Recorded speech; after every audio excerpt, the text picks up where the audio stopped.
तुम्हाला काय प्रश्न आहेत की मी चालू करू?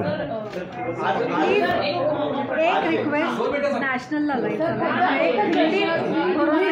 इंग्लिशमध्ये सुप्रीम कोर्टाने निकाल आज तुम्ही देखील अधिकाऱ्यांबरोबर एक प्राथमिक बैठक घेतलेली आहे.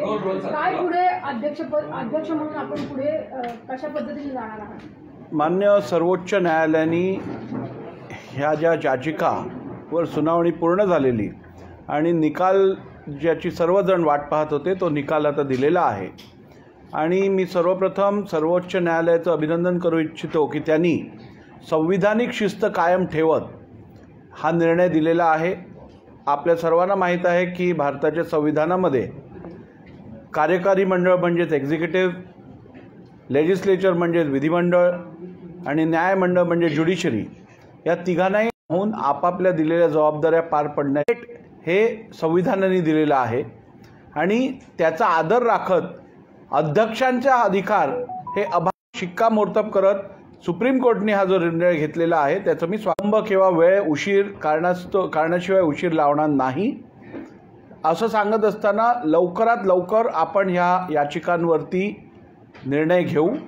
परंतु लवकरात लवकर निर्णय घेत असताना कुठच्याही प्रकारची घाईही आपण करणार नाही हे पण मी स्पष्टपणे नमूद करू इच्छितो. आपल्या सर्वांना माहीत आहे सर्वोच्च न्यायालयाने जो निकाल दिला आहे त्यात नेमकी 2022 जून जुलैमध्ये राजकीय पक्ष हा कोणता गट रिप्रेझेंट करत होता, राजकीय पक्ष हा नेमका कोणता गट होता या संदर्भातला सर्वप्रथम निर्णय घेण्यास सांगितलेला आहे. आणि राजकीय गट कोणता आहे हे निश्चित केल्यानंतर त्या राजकीय गटाची भूमिका काय होती, त्यांची इच्छा काय होती, प्रतोद कोणी व्हावं, गटनेता कोणी व्हावं या संदर्भातला आपण जो निर्णय आहे त्याला रेकग्निशन देऊ. आणि ते झाल्यानंतर प्रत्येक याचिकेवरती आपण सुनावणी घेऊ. माझ्याकडे जवळजवळ 5 प्रामुख्याने याचिका सादर झालेल्या आहेत. या 5 याचिकांमध्ये जवळजवळ 54 आमदारांवरती या याचिकात त्यांना पार्टी केलं गेलं आहे. त्याचप्रमाणे या याचिकांवरती सुनावणी घेत असताना आपल्याला नैसर्गिक न्याय प्रिन्सिपल्स ऑफ नॅचरल जस्टिसचं संपूर्णपणे पालन करायला लागणार आहे. हे करत असताना आपल्याला CPCचे ज्या प्रोव्हिजन्स आहेत त्या सगळ्या लागू करायला लागणार आहेत. आणि त्यामुळे ही संपूर्ण प्रक्रिया कंप्लीट केल्यानंतर पूर्ण केल्यानंतरच आपण या संदर्भातला पूर्ण निर्णय देऊ शकू. पण काल शिवसेनेने एक निवेदन दिलेलं आहे, त्यांनी सुप्रीम कोर्टाची प्रत दिलेली आहे. त्यांचं म्हणणं आहे की मणिपूरच्या प्रकरणात पण 90 दिवस जे आहे त्या 90 दिवसामध्ये प्रकरण ठरवलं होतं. आपल्याला एकदा शिवसेनेचं हे निवेदन आलं आहे का आणि आपण त्यावर काय? आतापर्यंत माझ्याकडे कोणतंही निवेदन आलेलं नाही आहे. परंतु मी आपल्याला सांगू इच्छितो की रिझनेबल टाईम हा प्रत्येक केससाठी वेगळा असतो. प्रत्येक केसच्या फॅक्ट्सवरती हा निर्णय रिझनेबल टाईमचं डेफिनेशन होतं. त्यामुळे जो नियम एका केससाठी रिझनेबल असेल तोच वेळ दुसऱ्या केससाठी रिझनेबल आहे की नाही हे खरं तर एक डिबेटेबल प्रश्न आहे. आणि त्यामुळे आपल्याला सांगितल्याप्रमाणे या निर्णय घेताना आपण कुठच्याही प्रकारची दिरंगाई उशीर करणार नाही आहोत, पण घाईही करणार नाही आहोत. कारण यातून मिसकॅरेज ऑफ जस्टिस जर झालं तर त्याचे परिणाम संसदीय लोकशाहीसाठी हे अत्यंत घातक होतील. त्यामुळे ही जबाबदारी लक्षात घेऊन आपल्याला संपूर्ण प्रोसिजर रूल्सचं पालन करूनच निर्णय घ्यायला लागेल. तुम्ही आजच्या बैठकीमध्ये काय टाइम फ्रेम ठरवलाय का सर? एक मिनिट, आजच्या बैठकीमध्ये काय टाइम फ्रेम ठरवलाय का तुम्ही? असणार आहे कारण मी आज जर आपण बघितलं जर तो वर्षभर असेल तर लगेच निवडणुका लागू शकते. नाही बघा, रिझनेबल टाईम म्हणजे ही सगळी प्रक्रिया पूर्ण करण्यासाठी जेवढा वेळ लागतो तो रिझनेबल टाईम असेल. आता राजकीय पक्ष नेमका कोण आहे हे ठरवण्यासाठी इलेक्शन कमिशनला 3-6 महिने लागलेत. हा पिटिशनचा निर्णय द्यायला पण कोर्टाला 10 महिने लागलेत. आपण त्यावेळेला असं म्हणालो नाहीत की घाई करून निर्णय द्या 2 महिन्यात. त्यामुळे मी आपल्याला आश्वासित करू इच्छितो की हा निर्णय मी लवकरात लवकर घेईन, परंतु हा निर्णय घेताना संविधानात दिलेल्या प्रत्येक तरतुदी, त्याचप्रमाणे disqualification of members on the grounds of defection rules यात दिलेल्या सगळ्या प्रोव्हिजन्स आणि सुप्रीम कोर्टाने दिलेल्या गाईडलाईन्स या सगळ्यांचा वापर करून विचार करून ह्यांच्या आधारावरतीच आपण पुढचा निर्णय घेऊ. हा निर्णय संपूर्ण सांगायची गरजही नाही. हा पूर्ण निर्णय जो आहे तो संपूर्णपणे इम्पार्शल निर्णय असेल, निपक्ष असा निर्णय असेल. त्यामुळे या संदर्भातली चिंता कोणीही मनात बाळगू नये. जो निर्णय येईल तो नियमानुसार आणि घटनेनुसारच असेल. बिहार राज्यामध्ये असाच निर्णय देण्यात आला होता आणि निवडणुकीच्या जवळपास 2 महिने आधीच डिस्क्वालिफिकेशन करण्यात आला होता. बिहार राज्याची स्टडी करून तसाच निर्णय आपण पण करणार आहे की निवडणुकीच्या जवळच आपण डिस्क्वालिफिकेशन करणार? नाही, तर मला वाटतं अशा प्रश्नाचं काय उत्तर देणार. मी तुम्हाला आत्ताच सांगितलं की जेवढा वेळ कमीत कमी वेळ लागेल तेवढ्या वेळात आपण निर्णय देऊ. आता जर ह्याच्यात राजकीय हेतू आरोप करायचे असतील तर त्याला काय मी थांबवू शकत नाही, पण मी माझी भूमिका आपल्यासमोर स्पष्ट केलेली आहे. तर याआधी इतिहासामध्ये अरुण गुजराती जेव्हा विधानसभा अध्यक्ष होते तेव्हा त्यांनी काही आमदारांचं डिस्क्वालिफिकेशन अपात्रतेचा निर्णय आधी घेतला होता. त्याचा कितपत आपल्याला यासाठी रेफरन्ससाठी होईल आणि तेव्हाचा काय बघा, अपात्रतेसंदर्भातला निकाल जो असतो, निर्णय जो असतो तो केस टू केस फॅक्ट्सवरती अवलंबून असतो. त्या याचिकांमध्ये केलेले जे आरोप होते त्यात तथ्य किती होतं हे मला कल्पना नाही. तसंच या याचिकांमधले केलेले आरोप हे शेड्यूल 10 सूची 10 मधील पॅराग्राफ 2 मध्ये दिलेल्या निकषात बसतात का ह्याला आपल्याला तपासून बघायला लागेल. आणि ते सगळं करण्याआधी आपल्याला माहीत आहे मूळ मुद्दा कुठे आहे. मूळ मुद्दा ह्याच्यात आहे की आता राजकीय पक्ष याला प्राधान्य द्यायचं आहे. आपल्याला राजकीय पक्षाची इच्छा काय होती, कोणी व्हिप बनावं, कोणी लीडर बनावं, या इच्छेचा विचार करूनच आपल्याला निर्णय द्यायचा आहे. त्यामुळे 2022 जुलैमध्ये राजकीय पक्ष नेमका कोणता गट रिप्रेझेंट करत होता इथून सुरुवात करायची आहे. यापूर्वी जे विधानसभेत मी घेतले असलेले निर्णय असतील अथवा माझ्या आधी पीठासीन अधिकाऱ्यांनी जे घेतलेले निर्णय असतील ते विधिमंडळातील बहुतांश आमदार बहुमताने जी निवड करत होते त्या व्यक्तीस आपण प्रतोद आणि गटनेता म्हणून ओळखत होतो.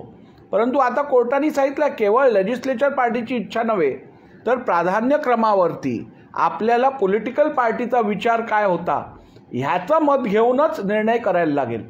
त्यामुळे पॉलिटिकल पार्टी ही जरी इलेक्शन कमिशन ऑफ इंडियाने आज ठरवली असेल की एकनाथ शिंदे साहेबांचा गट जो आहे तीच ओरिजिनल शिवसेना पॉलिटिकल पार्टी आहे, तो निर्णय हा प्रोस्पेक्टिव्ह आहे, तो रेट्रोस्पेक्टिव्ह नाही आहे. आणि त्यामुळे जुलैमध्ये काय परिस्थिती होती ह्याचं आकलन आणि ह्याचा निर्णय हा अध्यक्षांनी घ्यायचा आहे असं सुप्रीम कोर्टाने नमूद केलेलं आहे. भरत गोगावले यांची व्हीप म्हणून जी निवड आहे तीच बेकायदा ठरवली आहे. म्हणजे सगळ्यात पहिल्यांदा व्हीप जो भरत गोगावले यांनी नेमली त्याच नेमणुकीला जर सुप्रीम कोर्टाने बेकायदेशीर ठरवलं आहे तिथंच कुठेतरी लाईन ड्रॉ करण्यात आलेली आहे की गट कोणता असणार, राजकीय पक्ष कोणता असणार. हे 141 पानांची जजमेंट आहे जी मी संपूर्णपणे वाचलेली आहे. आणि हा जो मिसकन्सेप्शन आहे किंवा गैरसमज आहे तो दूर करणं मला वाटतं अत्यंत आवश्यक आहे.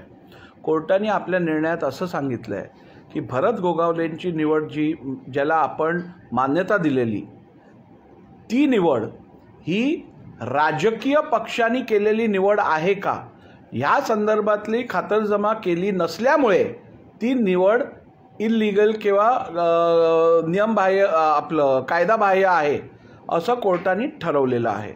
परंतु जर का आपण पूर्ण इन्क्वायरी करून ह्या निकषावरती आलो की राजकीय पक्ष यांची निवड भरत गोगावलेच होती तर मग भरत गोगावलेंना परत रिइन्स्टेट करण्यापासून कोर्टाने आपल्यावर कुठचंही बंधन टाकलेलं नाही आहे. कोर्टाने केवळ एवढंच सांगितलं आहे की राजकीय पक्ष, तत्कालीन राजकीय पक्ष कोणता होता ह्याचा तुम्ही अभ्यास करून ह्याच्यावरती निर्णय घ्या आणि तो निर्णय घेतल्यानंतर त्या राजकीय पक्षांनी ज्या व्यक्तीला प्रतोद म्हणून नियुक्त केलं असेल त्याला रेकग्निशन द्या.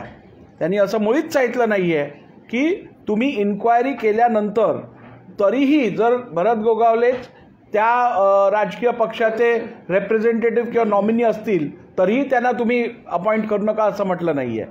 त्यांनी म्हटलं आहे की आपण व्यवस्थित ह्या संदर्भातली इन्क्वायरी करून पॉलिटिकल पार्टी कोणती आहे ह्याच्यावरती निर्णय पहिली घ्या आणि त्या पॉलिटिकल पार्टीच्या डिझायरप्रमाणे इच्छेनुसार आपण व्हिप रेकग्नाइज करा. जे अधिकार आहेत ते मोठ्या खंडपीठाकडे पाठवलेले आहेत, याचा तुमच्या निर्णयावर किंवा कालावधीवर काही परिणाम होईल का? नाही. काय प्रश्न? रेबिया जे प्रकरण आहे त्याच्यातल्या नबम रेबियाचा जो प्रश्न आहे, नबम रेबियामध्ये या विषया जो लार्जर बेंचकडे रेफर केलेला प्रश्न आहे. नबम रेबिया केसमध्ये ज्या वेळेला पीठासीन अधिकाऱ्यांवरती अविश्वासाची नोटीस दिली जाते त्यावेळेला पीठासीन अधिकाऱ्याला अपात्रतेवरच्या याचिकेंवर निर्णय घेता येत नाही असं जे रुलिंग होतं नबम रेबिया केसमध्ये ते रेफर केलं गेलं आहे लार्जर बेंचकडे. त्यामुळे ह्या विषयात डायरेक्ट काय त्याचा अडचण येणार नाही ही मॅटर ठरवण्यात किंवा निकालित काढण्यासाठी.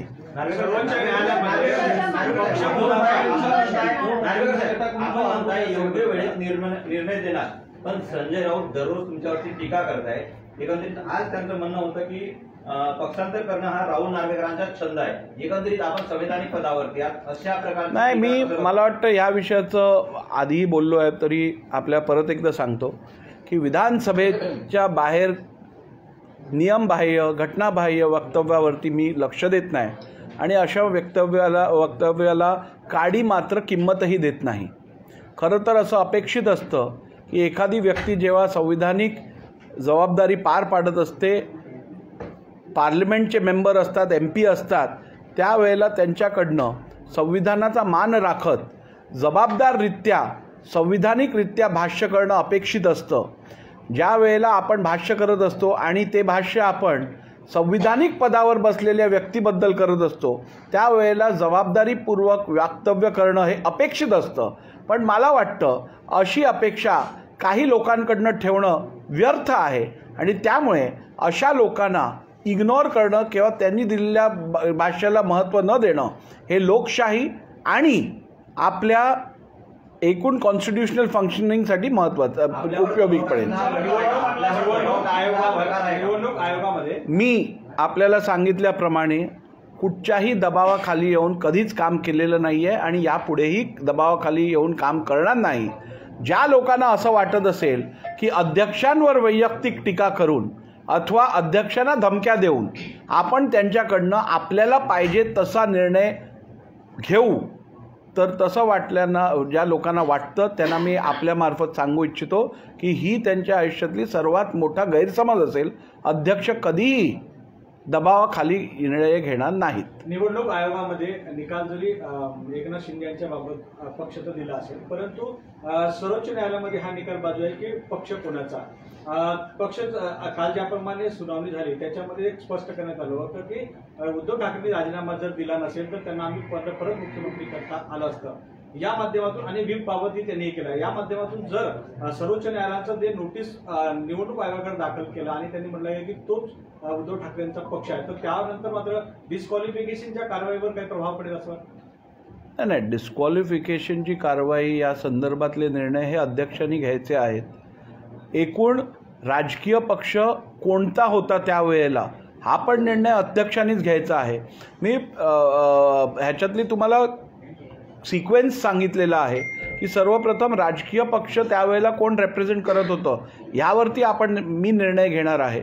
तो निर्णय झाल्यानंतर त्या राजकीय पक्षांनी कोणाला व्हिप म्हणून अपॉइंट केलं त्याला रेकग्निशन मी परत देणार आहे आणि ते झाल्यानंतर याचिका ज्या दाखल झालेल्या आहेत त्या याचिकांवरती मेरिट बेसिसवरती आपण निर्णय घेणार आहोत. पण कोर्टाने असं सांगितलेलं आहे की जुलैमध्ये जी मूळ संविधान होतं पक्षाचं शिवसेना ते तुम्हाला ग्राह्य धरायचं आहे. बरोबर आहे ना. त्यानुसार पक्षप्रमुख हे उद्धव ठाकरे आणि उद्धव ठाकरेंकडे सगळे अधिकार होते. पक्ष संविधान जे इलेक्शन कमिशनकडे पक्षाच्या संविधानाची प्रत आहे ती आम्ही मागवून त्याचा अभ्यास करून त्या संविधानात दिलेल्या तरतुदीनुसार निवडणुका झाल्या आहेत का, त्या संविधानात दिलेल्या तरतुदीनुसार त्या पक्षाचं कार्य चालत आहे का, इलेक्शन कमिशनचे जे नियम आहेत त्या अनुसार ते संविधान आहे का, या सगळ्या बाबींचा तपास करून आम्ही पुढचा निर्णय घेऊ. तुम्हाला 1 वर्ष लागेल.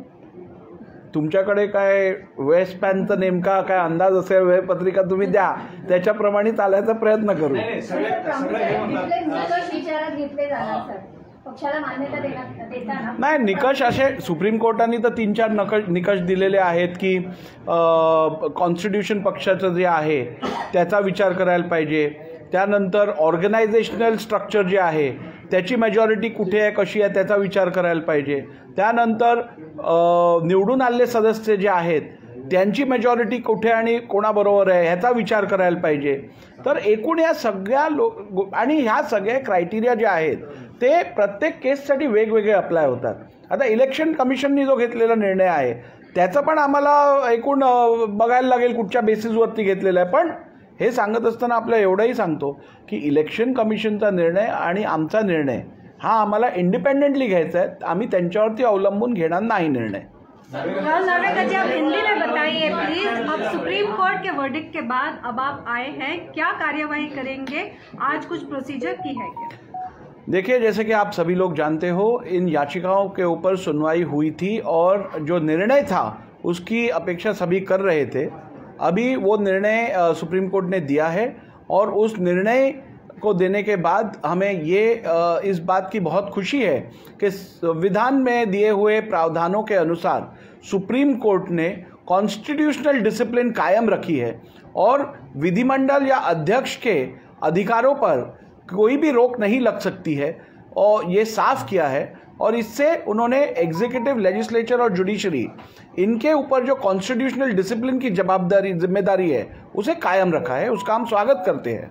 रहा सवाल इन याचिकाओं का जो मेरे पास प्रलंबित है, जो मेरे पास अभी पेंडिंग है, उनके ऊपर मैं इतना ही कहना चाहूँगा कि इन याचिकाओं के ऊपर निर्णय लेते समय हम संविधान में दिए हुए प्राविधान, disqualification of members on the count of defection rules और सुप्रीम कोर्ट ने दिए हुए गाइडलाइंस का पूरा सम्मान और ख्याल रखते हुए निर्णय लेंगे. क्या कोई प्रेसिडेंस है जो फॉलो करेगी महाराष्ट्र की असेंबली?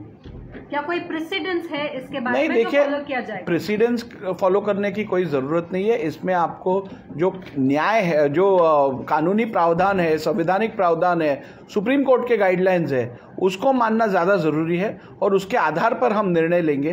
प्रेसिडेंस हर केस के लिए अलग रहते हैं, फैक्ट्स हर केस के अलग रहते हैं और इसीलिए जो नियम और जो कानून है और संवैधानिक प्राविधान है उसको ध्यान में रखते हुए हमें निर्णय लेना पड़ेगा. लगातार ये मांग की जा रही है कि इसका निर्णय जल्द से जल्द लिया जाए. उद्धव ठाकरे ने प्रेस लेकर भी कहा और कल उनके ग्रुप ने निवेदन भी दिया. देखिए, ये हमारा प्रयास रहेगा कि इस विषय का निर्णय हम जल्द से जल्द लें, लेकिन ये कहते हुए मुझे यह भी कहना पड़ेगा कि हम जल्द से जल्द लेने की कोशिश ज़रूर करेंगे, मगर इसमें कोई भी जल्दबाजी नहीं करेंगे. क्योंकि जैसे आप सभी लोग जानते हो, जूरिस्प्रूडेंस का कार्डिनल प्रिंसिपल है justice hurried is justice buried, justice delayed is justice denied. तो ना हम हरी करेंगे ना हम डिले करेंगे. सभी हमारे जो प्राविधान है, संवैधानिक प्रावधान है, उनके ऊपर ध्यान रखकर हमें निर्णय लेंगे. आप सब जानते हो, ये सर्वप्रथम तो हमें ये तय करना है कि राजकीय पक्ष कौन सा है, कौन सा गुट राजकीय पक्ष रिप्रेजेंट कर रहा था 2022 जुलाई में, और वो होने के बाद हमें ये तय करना पड़ेगा कि जो उस पक्ष की, राजकीय पक्ष की इच्छा थी उसके अनुसार व्हिप अपॉइंट किया गया है क्या, फिर उसे रिकग्नाइज करना पड़ेगा. और उसके बाद हमें हर एक पिटिशन के मेरिट्स में जाकर, हर एक पिटिशन का मेरिट देखकर हमें निर्णय लेना पड़ेगा. सीपीसी के सभी रूल्स इन पिटिशन को लागू होते हैं. एविडेंस लीड करेंगे, एविडेंस लीड करने की अपॉर्चुनिटी देनी पड़ेगी. हमें इसमें cross examination, examination in chief, verification, sub process follow करना पड़ेगा. तो इन सब प्रोसेस को फॉलो करके जल्दी से जल्दी, जितना जल्दी हो उतना जल्दी हम ये फैसला लेंगे, बिना कोई जल्दबाजी किए. सर,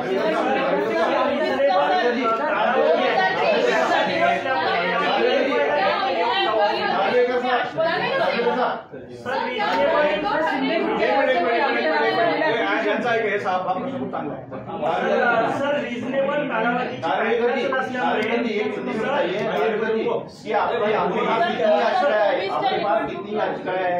और कितने लोगों को आपने पार्टी बनाया है? लगभग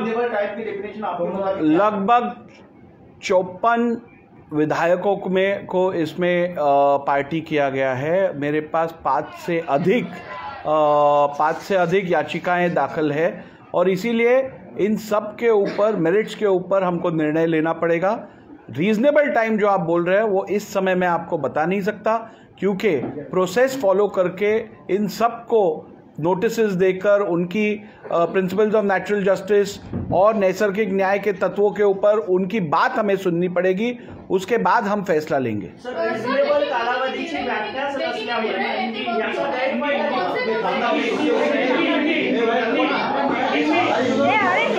है ना, हिंदी चालू है, हिंदी होम जाओ ना। कालावधीची व्याख्याच नसल्यामुळे सर ये निर्णय लेते वक्त कौन से मुद्दों को टेक्निकली विचार करना काफी महत्वपूर्ण रहेगा? नहीं, मैंने अभी आपसे बताया प्रायोरिटी और या फिर सीक्वेंस कैसे रहेगा। पहले तो हमें पॉलिटिकल पार्टी कौन सी उस समय रिप्रेजेंट कर रही थी उसके बारे में निर्णय लेना पड़ेगा। उद्धव ठाकरे जी जो ग्रुप रिप्रेजेंट कर रहे हैं या एकनाथ शिंदे जी जो ग्रुप रिप्रेजेंट कर रहे हैं, उनमें से कौन सा ग्रुप अधिकृत पार्टी रिप्रेजेंट कर रहा था, उस विषय में हमको पहले निर्णय लेना पड़ेगा और उसके बाद हमें ये निर्णय लेना पड़ेगा कि उस पॉलिटिकल पार्टी का डिज़ायर कौन विप बने इसमें था, उनकी इच्छा क्या थी, किसको विप बनाना उनकी इच्छा थी, ये तय करना पड़ेगा।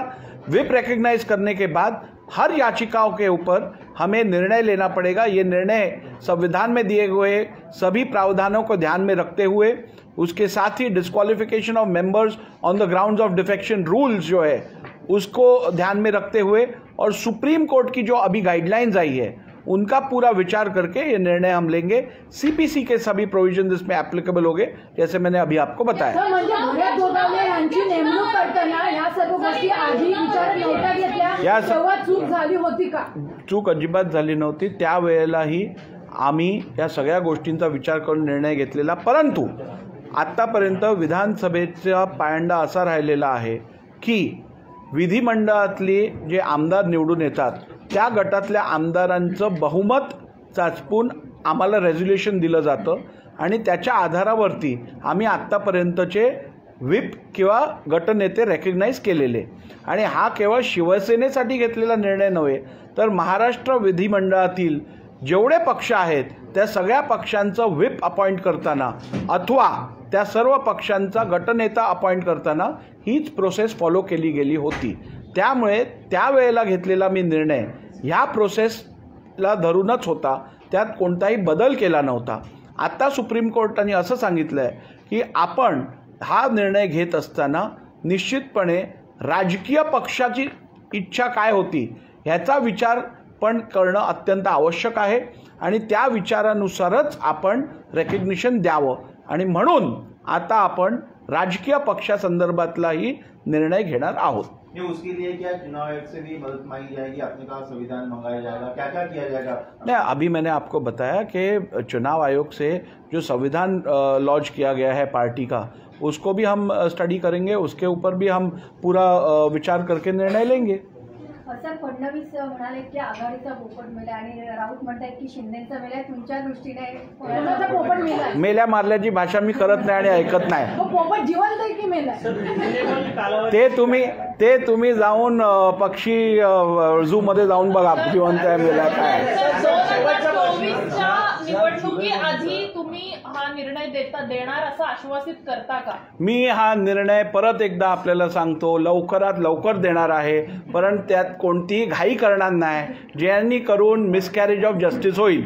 आपल्यासाठी सर्वात महत्त्वाचं आहे भारताचं संविधान, आपल्यासाठी सर्वात महत्त्वाचं आहे भारतात असणारी लोकशाही, आणि लोकांचा विश्वास या लोकशाहीवर जर टिकवायचा असेल तर येणारे निर्णय हे नियमबाह्य नसायला पाहिजेत, घटनाबाह्य नसायला पाहिजेत, नियमानुसारच असायला पाहिजेत।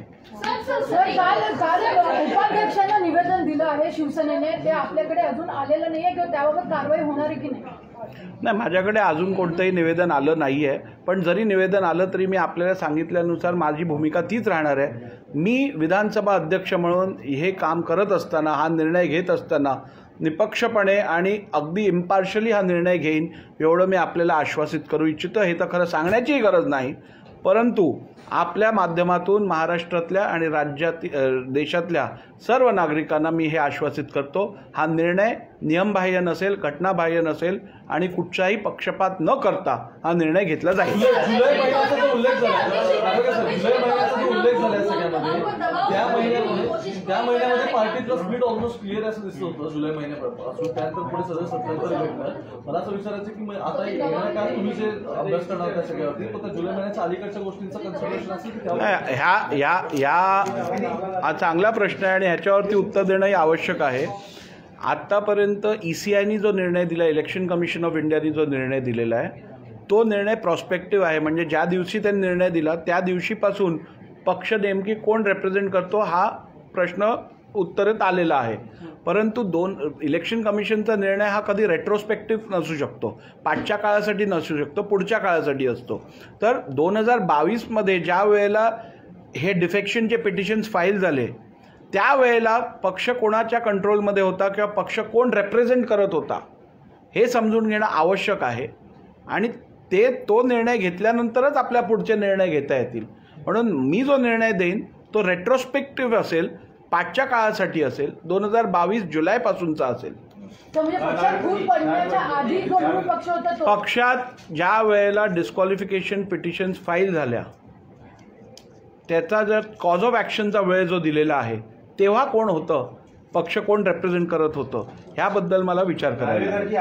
आपको जो है एक तरह से धमकियां दी जा रही है, कहा जा रहा है कि अब 3 महीने में मणिपुर केस का हवाला दिया जा रहा है के लिए, और कहा जा रहा है कि जनता आपको फिर घूमने नहीं देगी अगर तो. देखिए, मैंने इसके पहले भी कहा है और आज भी स्पष्ट रूप से कहना चाहूँगा, ये विधानसभा के बाहर किए जाने वाले गैर जिम्मेदार और संविधान को जो अभिप्रेत नहीं है ऐसे बयानों के ऊपर मैं किसी भी प्रकार का ध्यान नहीं देता और उसे किसी भी प्रकार की कीमत नहीं देता ऐसे बयानों को.